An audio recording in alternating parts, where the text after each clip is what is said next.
அக்கா பிரேமலதா விஜயகாந்த் மேடையில் ஏத்துனீங்கன்னா அக்கா கொஞ்சம் ஸ்டாலின் அண்ணன் பத்தி நல்லா சொல்லுங்கண்ணா. பிரேமலதா விஜயகாந்த் அக்கா மைக் எடுத்து எங்க அண்ணன் நல்லவர் தான், ஆனா கொஞ்சம் பாலியல் வன்கொடுமை. எங்க அண்ணன் நல்லவர் தான், கொஞ்சம் போதை பழக்கம். ஒரு படத்துல விவேக் சொல்லுவார், நான் நல்லவன் தான் எப்ப சரக்கு அடிப்பேன்னா கஞ்சா போடும் போது, எப்ப சரக்கு வாங்குவேன்னா பீடி குடிக்கும் போது.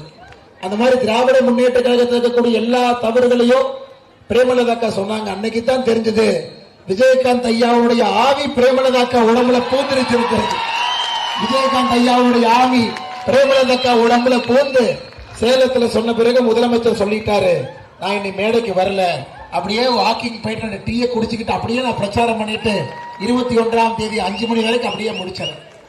அடுத்த நேரத்தை காங்கிரஸ் ராகுல் காந்தி வந்தார். நாங்கள் ஒரே மேடையில் இருக்க மாட்டோம் என்று தெற்கிலே ராகுல் காந்தி, தமிழ்நாட்டினுடைய வடக்கு பகுதியிலே ஸ்டாலின் அவர்கள் ஒரு மேடையில கூட இல்ல. ஆனா ராகுல் காந்தி அவர்கள் பேச்ச மொழிபெயர்த்ததை பாத்தீங்களா? செல்ல பெருந்தகை அவர்கள் மொழிபெயர்த்ததை பாத்தீங்களா?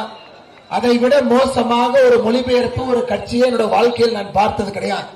காங்கிரஸ் எதிர்கட்சி தலைவர் பேசுவது மாநில தலைவருக்கு புரியல, அப்படி எப்படிங்க எப்பங்க நமக்கு புரியும்? நமக்கே புரியல. அதனால காங்கிரஸையும் நீங்கள் நிராகரிக்க வேண்டும்.